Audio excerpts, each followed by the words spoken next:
एक लड़का जब कलेक्टर बनने के बाद अपनी सरकारी गाड़ी में अपने घर पहुंचता है तो उसके घर में उसे कोई भी नहीं मिलता। पड़ोसियों से जब पूछता है तो उसे पता चलता है कि उसकी बहनें एक बिल्डिंग का कंस्ट्रक्शन का काम चल रहा है, वहां पर मजदूरी किया करती हैं। वह अपनी गाड़ी से उसी बिल्डिंग पर पहुंचता है तो वहां देखता है कि उसकी तीनों बहनें मजदूरी कर रही हैं और जो ठेकेदार है वो उन पर बार बार फटकार लगा रहा है। वो इस चीज़ को देखकर थोड़ा सा मायूस हो जाता है और तभी उसकी बहनें उसे देख लेती हैं। पहले तो वो उनकी पहचान में नहीं आता, लेकिन जैसे ही वो उसे पहचान लेती है तो भाग कर आती है सभी काम धंधे को छोड़कर और अपने भाई के गले लिपटकर जोर जोर से रोने लगती हैं। इधर जो कलेक्टर साहब थे वो भी अपनी बहनों के गले मिलकर रोने लगते हैं। आखिर क्या कहानी थी, क्या किस्सा था, किस वजह से उस कलेक्टर की बहनें इस तरह से मजदूरी करने पर मजबूर हो गई? पूरी घटना की सच्चाई जानने के लिए वीडियो को अंत तक जरूर देखें। नमस्कार दोस्तों, मेरा नाम है जीतू सौरत और आप लोग देख रहे हो ब्रेन डिमांड चैनल। वीडियो को ज़्यादा से ज़्यादा शेयर करें और पेज को फॉलो करना ना भूलें। आज की एक कहानी आपको बहुत कुछ सिखा कर जाएगी। आज की कहानी में दर्शाया गया है कि अगर पैसे भी ना हो तो इंसान के हौसले बुलंद हो तो वह बहुत ही बड़ा व्यक्ति बन सकता है। यह कहानी है एक ऐसे परिवार की जो बिहार से चलकर अहमदाबाद आकर रहने लगता है रोजगार की खोज में, और यहाँ आकर वो एक झुग्गी झोपड़ी बनाते हैं और उस झुग्गी झोपड़ी के अंदर पूरा परिवार रहा करता है। परिवार के अंदर 2 माँ बाप हैं और उनके 4 बच्चे हैं। बड़ी 2 बेटियां हैं और उससे छोटा एक लड़का है और एक उससे छोटी बेटी है।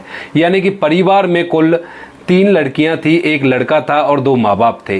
ये 6 लोगों का परिवार एक झोपड़ी के अंदर रहा करता है। माँ बाप मजदूरी किया करते हैं और मजदूरी करके अपने घर का भरण पोषण कर रहे हैं। जो लड़का है वो एक स्कूल में एडमिशन लेता है जो कि सरकारी स्कूल था और वहाँ से अपनी स्कूली एजुकेशन को करने लगता है। पढ़ाई में वो काफ़ी ज़्यादा अच्छा था। तो तभी चारों भाई बहन एक बार खेल रहे थे तो बहन अपने भाई से पूछ लेती है कि भैया तुम क्या बनना चाहते हो बड़ा होकर। तो भैया ने कहीं से सुन रखा था कि कलेक्टर एक बड़ी ही पोस्ट होती है, तो वह एकदम से कह देता है कि बहन मैं कलेक्टर बनना चाहता हूँ, अगर मुझे मौका मिला तो मैं कलेक्टर ज़रूर बनूंगा। इसके बाद जो बहन होती है वह अपने भाई से वादा करती है कि भाई तो तुझे कलेक्टर बनाने के लिए चाहे हमें कुछ भी करना पड़े लेकिन हम तुम्हें कलेक्टर बनाकर ही रहेंगे। अब इसके बाद बच्चे बड़े हो जाते हैं। जो लड़का है उसकी स्कूल की एजुकेशन कंप्लीट हो जाती है और जैसे उसकी स्कूल की एजुकेशन कंप्लीट होती है तो वह अपने माँ बाप के पास आता है और माँ बाप से कहता है कि बाबा मेरी एजुकेशन कंप्लीट हो गई है स्कूल की, तो अब मैं तुम्हारे साथ जाकर तुम्हारा मेहनत मजदूरी में हाथ बटाया करूँगा। जैसे वह यह बात कहता है तो उसकी जो बड़ी बहन थी वो एकदम से सामने आती है और अपने माँ बाबू जी से कहती है कि मम्मी पापा ये पढ़ाई में बहुत अच्छा है और ये कलेक्टर बन सकता है, आप इसे कलेक्टर बना दीजिए, ये बहुत बड़ी पोस्ट होती है। माँ बाप अनपढ़ थे, उन्हें तो नहीं पता था कलेक्टर के बारे में, लेकिन जब उनकी बेटी उन्हें बताती है तो वो लोग भी कहते हैं कि बेटा अगर तू इसे कर सकता है तो बिल्कुल कलेक्टर बन जा, हमारी भी कंगाली दूर हो जाएगी। इस बात को सुनने के बाद जो लड़का है वह अपने माँ बाप से कहता है कि माँ बाबूजी इसे मैं कर तो लूँगा लेकिन इसको करने के लिए काफ़ी ज़्यादा पैसे खर्च होंगे और उतने पैसे हमारे पास नहीं है, तभी मैं अब स्कूल की एजुकेशन करने के बाद आप लोगों से बोल रहा हूँ कि मैं भी आपके साथ मजदूरी पर जाया करूँगा। इसके बाद उसके पिता उसे समझाते हैं, कहते हैं कि बेटा अगर तू पढ़ लिख कर कोई बड़ा व्यक्ति बन गया तो तुम्हारी ज़िंदगी बदल जाएगी और हमारी आने वाली नस्लें सही से इस दुनिया के अंदर रह सकती हैं। और वो कहता है अपने बेटे से कि बेटा तू जा कलेक्टरी की पढ़ाई कर, अगर तू कलेक्टर बन सकता है तो बन जा। इसके बाद वह लड़का एक गवर्नमेंट कॉलेज में एडमिशन ले लेता है। गवर्नमेंट कॉलेज का थोड़ा ही खर्चा था, उस खर्चे को उसके माँ बाप मेहनत मजदूरी करके दे देते हैं। धीरे धीरे उसकी ग्रेजुएशन कंप्लीट हो जाती है और ग्रेजुएशन कंप्लीट होने के बाद वो अपने माँ बाप से कहता है कि माँ बाबूजी अब मुझे कोचिंग करने के लिए बाहर जाना पड़ेगा और उसके लिए थोड़े ज़्यादा पैसे चाहिए होंगे।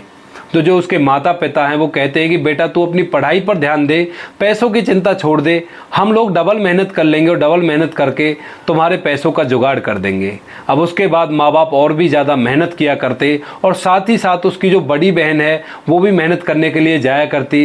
इधर जो बेटा है वो कोचिंग करने के लिए दिल्ली चला जाता है मुखर्जी नगर और वहाँ पर IAS की पढ़ाई करने लगता है। पढ़ाई करता रहता है, धीरे धीरे बहुत ज़्यादा मेहनत करता, अपने घर वालों से भी बात किया करता। जब भी उसे पैसों की ज़रूरत होती कोचिंग के लिए या किताबों के लिए या फिर कह लो PG के लिए, तो उसके घर वाले उसके लिए टाइम पर पैसे भेज दिया करते। अब धीरे धीरे समय गुजरता है, लड़का बहुत ज़्यादा मेहनत कर रहा था, उधर उसके माँ बाप भी मेहनत कर रहे थे और माँ बाप के साथ साथ उसकी सबसे बड़ी बहन भी उनके साथ मजदूरी पर जाया करती अपने भैया की पढ़ाई का खर्चा निकालने के लिए। अब जो वह लड़का है वो आईएएस के एग्ज़ाम में बैठता है, प्री को क्लियर कर लेता है। प्री को क्लियर करने के बाद वह अपने घर फ़ोन करता है और अपने माँ बाप को एक खुशखबरी देता है। माँ बाप इस बात को सुनकर बड़े ही खुश हैं। वो अपने बेटे को शाबाशी देते हैं और कहते हैं कि बेटा तू और आगे पढ़ और अपना आगे का काम भी अच्छी तरह से कर। वो उन्हें बताता है कि इसके बाद 2 एग्ज़ाम और देने हैं मेरे को, एक तो मेरा मेंस होगा और उसके बाद इंटरव्यू होगा और इंटरव्यू के बाद मैं कलेक्टर बन जाऊंगा। इस बात को सुनकर माँ बाप उसे आशीर्वाद देते हैं और कहते हैं कि बेटा और आगे पढ़, तुम्हें जो भी पैसे चाहिए हमें बता दिया करना, हम लोग तुम्हारे पैसों का जुगाड़ कर देंगे। अब धीरे धीरे मेंस एग्ज़ाम नज़दीक आ रहा था और तभी उसी दौरान उसके माँ बाप की एक कार एक्सीडेंट में मौत हो जाती है। अब जैसे उसके माँ बाप की एक कार एक्सीडेंट में मौत होती है तो छोटी बहन एकदम से कहती है कि भैया को बता दो दीदी, लेकिन जो उसकी बड़ी बहन होती है वो एकदम से रुक जाती है। उसे पता था कि उसके भाई का दूसरा एग्ज़ाम है और दूसरे एग्ज़ाम में अगर वो ऐसी खबर सुनेगा तो उसका ध्यान पढ़ाई से हट जाएगा। इसके बाद वह बहन अपने भाई को नहीं बताती है। जब भी भाई का फ़ोन आया करता, वह माँ बाप से बात करने के लिए बोला करता तो उसे टाल दिया करती, कह दिया करती कि माँ बाबूजी आराम कर रहे हैं, कभी कह दिया करती कि माँ बाबूजी मेहनत मजदूरी करने के लिए गए हैं। इसी तरह से उसका मेन एग्ज़ाम क्लियर हो जाता है और मेन एग्ज़ाम क्लियर होने के बाद भाई अपनी बहन से बात करता है और उसे बताता है कि मेरा मेन एग्ज़ाम क्लियर हो गया है, माँ बाबूजी को बुला दो और उनसे मेरी बात करवा दो। इस बात को सुनकर उसकी बहन एकदम से रोने लगती है और उसे हकीकत बता देती है। वह बताती है कि माँ बाबूजी की तो काफ़ी दिन पहले एक एक्सीडेंट में मौत हो गई थी और मैंने तुम्हें इसलिए नहीं बताया कि तुम्हारे ऊपर माँ बाबूजी ने बहुत ज़्यादा मेहनत की है और तुम भी काफ़ी ज़्यादा मेहनत कर रहे थे। अगर तुम्हें यह खबर पता चलती तो तुम एग्ज़ाम में नहीं बैठ पाते, उससे पहले ही वहाँ से वापस आ जाते और घर को संभालने लगते। इसके बाद उसका भाई भी बहुत ज़्यादा रोता है, लेकिन थोड़ी देर बाद दोनों एक दूसरे को संभालते हैं और संभालने के बाद जो भैया है वो कहता है कि बहन अभी मेरा एक इंटरव्यू और रह रहा है और इंटरव्यू के बाद मैं कलेक्टर बन जाऊँगा। इसके बाद बहन उसको ब्लेसिंग देती है और कहती है कि भाई तू जल्द से जल्द कलेक्टर बन जा और उसके बाद हम लोग एक साथ रहेंगे। अब जो भैया है वो इंटरव्यू के लिए जाता है, इंटरव्यू के लिए अच्छे से कपड़े खरीदता है। कुछ पैसे पहले ही उसके माँ बाप ने भेज रखे थे, वो भी थे उसके बाद, और कुछ पैसे उसकी बहन और भेज देती है। अब वह अच्छे से कपड़े सिलवाता है और उन्हें पहनकर इंटरव्यू देने के लिए इंटरव्यू हॉल में चला जाता है।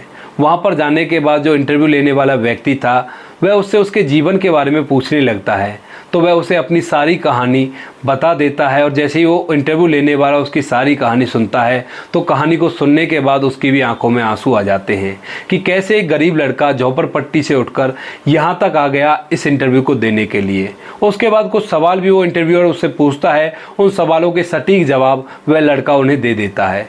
अब इसके बाद उसका इंटरव्यू अच्छा जाता है और वह आकर ये बात अपनी बहन को बताता है कि बहन मेरा इंटरव्यू अच्छा गया है और शायद मैं इस बार कलेक्टर बन जाऊंगा। अब इसके बाद धीरे धीरे कुछ दिन और बीतते हैं और कुछ दिन जैसे ही बीतते हैं तो उसका रिजल्ट आ जाता है। जब रिजल्ट आता है तो उसका कैडर में नंबर पड़ गया था आईएएस के में, और आईएएस के में जैसे ही नंबर पड़ता है तो सबसे पहले ये बात वह अपनी सबसे बड़ी बहन को बताता है और कहता है कि बहन आज से मैं कलेक्टर बन गया हूँ। इस बात को सुनने के बाद उसकी बहन फूली नहीं समाती, अपनी दोनों बहनों को ये बात बताती है और कहती है कि हमारा भाई कलेक्टर बन चुका है। तभी वह बड़ी बहन अपने भाई से कहती है कि भैया अब तो तू कलेक्टर बन गया है, अब तू घर आ जा और सभी मिलजुल कर एक साथ रहेंगे। लेकिन तभी जो उसका भाई है वो कहता है कि बहन अभी तो मेरी कुछ ट्रेनिंग रह रही है और ट्रेनिंग होने के बाद ही मैं घर आऊँगा। अब दोस्तों इसके बाद जो भाई है वो ट्रेनिंग के लिए चला जाता है और उसकी बहन मेहनत मजदूरी करके अपना भरण पोषण कर रही थी। धीरे धीरे उसकी ट्रेनिंग कंप्लीट हो जाती है। ट्रेनिंग के बाद उसे एक अच्छी जगह पर पोस्टिंग मिल जाती है और जैसे ही उसकी पोस्टिंग का पहला दिन होता है तभी वह अपनी सरकारी गाड़ी लेकर सीधा अपने घर आता है। दोपहर का समय था। घर आकर उस झुग्गी के अंदर देखता है तो उस झुग्गी के अंदर कोई भी नहीं था। अब उसके बाद वह अड़ोस पड़ोस वाले से पूछता है कि यहाँ पर मेरी बहनें रहती थी वो कहाँ गई हैं। तो अड़ोस पड़ोस वाले बताते हैं कि तुम्हारी बहनें तो दिन में जाकर मजदूरी किया करती हैं। तो वह उन्हें पूछता है कि फिलहाल वो कहाँ पर मिलेंगी। तो वह पड़ोस का एक व्यक्ति उसे बता देता है कि उस जगह पर एक बिल्डिंग बन रही है और उसी बिल्डिंग के ठेकेदार के नीचे तुम्हारी बहनें काम किया करती हैं। अब जो वह लड़का था वह अपनी गाड़ी में बैठकर सीधा उसी जगह पर पहुंचता है जहां पर एक बिल्डिंग का कंस्ट्रक्शन का काम चल रहा था और वहां पर उसकी तीनों बहनें मजदूरी कर रही थी। कोई ईंटें पकड़ा रही थी तो कोई बालू का तसला लेकर मिस्त्री के पास जा रही थी। और जो ठेकेदार था वो बार बार उन पे झिल्ला रहा था, उन्हें धमका रहा था, लेकिन उसकी बहनें चुपचाप उन डांटों को सहते हुए काम कर रही थी। जैसे ये मंजर कलेक्टर साहब देखते हैं तो उनकी भी आंखें नम हो जाती हैं और वो अपनी बहनों की ऐसी दशा देखकर बहुत ही ज़्यादा परेशान हो जाते हैं। उसकी बहनें जैसे ही देखती हैं तो एक बार उन्हें पहचान नहीं पाती। वो सोचती हैं कि कोई अधिकारी आया होगा इस बिल्डिंग का मुआयना करने के लिए, लेकिन जब गौर से देखती हैं तो सबसे छोटी वाली बहन उसे पहचान लेती है और एकदम से भागकर उसके जाकर गले लग जाती है। जैसे छोटी वाली बहन अपने भाई के गले लगती है तो और दोनों बहनें भी भागकर जाकर उसे पहचान लेती हैं और उसके गले लगकर फूट फूट कर रोने लगती हैं। इधर जो उनका भाई था वो भी उन्हें गले लगाकर जोर जोर से रोने लगता है। और दोस्तों अब इसके बाद वह अपनी बहनों को बैठाकर जहाँ पर झुग्गी में वो लोग रहा करते थे वहाँ पर ले जाता है। वहाँ कलेक्टर साहब के साथ वो तीनों लड़कियाँ आती हैं तो जो बस्ती के और भी लोग थे वो बड़ा ही आदर करते हैं, माला फूल माला से उसका स्वागत करते हैं। उसके बाद वो अपनी बहनों से कहता है कि बहनों जो भी तुम्हारे कपड़े हैं उनको अपने साथ ले लो, अब इसके बाद हम लोग यहाँ पर नहीं रहेंगे। क्योंकि कलेक्टर साहब को एक सरकारी क्वार्टर मिला हुआ था तो उसी क्वार्टर के लिए वो अपनी बहनों को वहां से बिठाकर अपने साथ ले जाता है। अब उस सरकारी आवास के अंदर वो लोग कुछ दिन रहते हैं और कुछ दिन रहने के बाद वो भाई अपने सबसे बड़ी बहन के लिए एक लड़का ढूंढता है। लड़का भी एक ऑफिसर था और उसी ऑफिसर से अपनी बहन की शादी करवा देता है। बड़ी बहन की शादी करवाने के बाद वह छोटी बहन के लिए एक अच्छा सा लड़का ढूंढता है और उसकी भी शादी करा देता है। अब उसके बाद बचती है तीसरी वाली बहन जो सबसे छोटी थी।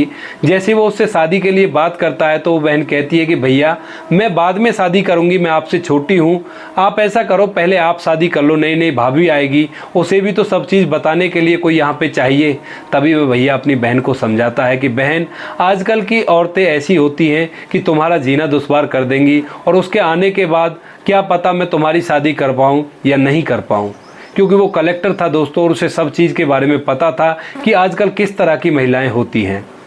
तो वह ऐसा कहकर अपनी बहन को समझाता है और समझा बुझाकर उसके लिए भी एक अच्छा सा लड़का देखता है और उसकी भी शादी कर देता है। अब कलेक्टर साहब अपने काम को अच्छी ईमानदारी से करते हैं और धीरे धीरे करके 1-2 साल और गुजर जाते हैं।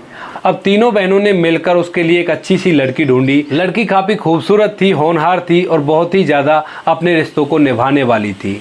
अब उसके बाद वह उस लड़की का फ़ोटो अपने भाई को दिखाते और कहते हैं कि भाई ये लड़की हमने तुम्हारे लिए ढूंढी है। उसके बाद उनका भाई उस फ़ोटो को देखता तक भी नहीं है और एकदम से कह देता है कि बहन तुमने जो लड़की मेरे लिए ढूंढी होगी वो अच्छी ही होगी, मुझे फ़ोटो नहीं देखना, तुम बेझिझक उससे मेरी शादी करा दो और जो भी लड़की तुमने ढूंढी होगी वो मेरे लिए बिल्कुल परफेक्ट रहेगी। इसके बाद तीनों बहनें मिलकर अपने भाई की अच्छी तरह से धूमधाम से शादी कराते हैं। शादी हो जाती है, नई दुल्हन घर के अंदर आती है और जो कलेक्टर साहब की पत्नी आई थी वो बड़ा ही सम्मान किया करती, उसकी बहनों का भी और उसका भी, और घर पे अगर कोई आ जाता तो उसकी भी आविज़्ज़त अच्छी तरह से किया करती। तो कलेक्टर साहब का घर अच्छी तरह से बस गया था। तो दोस्तों ये थी कहानी आज की, जहां पर बहनों ने मजदूरी करके बचपन के वादे के लिए अपने भाई को कलेक्टर बनाया। आपको कहानी जैसी भी लगी हो कमेंट सेक्शन में बता देना। बाकी दोस्तों इन कहानियों को सुनाने का उद्देश्य आपको परेशान करना बिल्कुल भी नहीं है। इन कहानियों के अंदर बहुत कुछ सीखने को होता है। हमारा उद्देश्य केवल यही होता है कि आप लोग उस सीख को सीखें और अपने जीवन में उस चीज़ को अप्लाई करें। जैसे इस कहानी में ये लड़का काफ़ी गरीब था और बहुत ही तंग हालियत से गुजर रहा था, लेकिन तब भी इसने मेहनत करके अपने मुकाम को हासिल किया और एक इतनी बड़ी पोस्ट पर हो गया जिस पोस्ट पर पैसों से भी आसानी से नहीं आया जा सकता। बाकी दोस्तों मिलते हैं किसी नेक्स्ट वीडियो में नए टॉपिक के साथ। तब तक के लिए जय हिंद, जय भारत, जय हिंदुस्तान।